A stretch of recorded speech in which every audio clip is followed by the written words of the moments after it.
there, it's Andrea Gribble back with another hashtag K12 PR tip. And today it's all about saving awesome posts that you see from other schools and organizing them a little bit so that you can use them for ideas and inspiration for things you can share with your school and with your audience. Now, Facebook makes this really easy.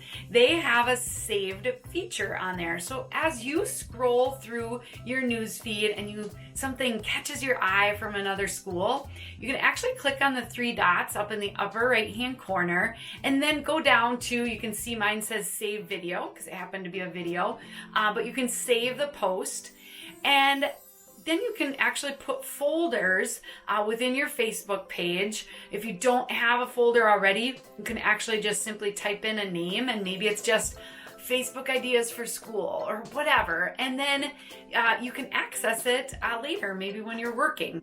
From your phone, if you're on your Facebook page, just go to the three lines on the bottom, and then you can actually pick your saved post with that little kind of ribbon there. And if you're on your desktop unit, you can also access your saved posts easily by looking over to the left, going to your saved posts, and then be able to refer to those. So I hope this makes it a little bit easier to, stay organized when you spot something. Sometimes you're taking screenshots of something or trying to email them to yourself.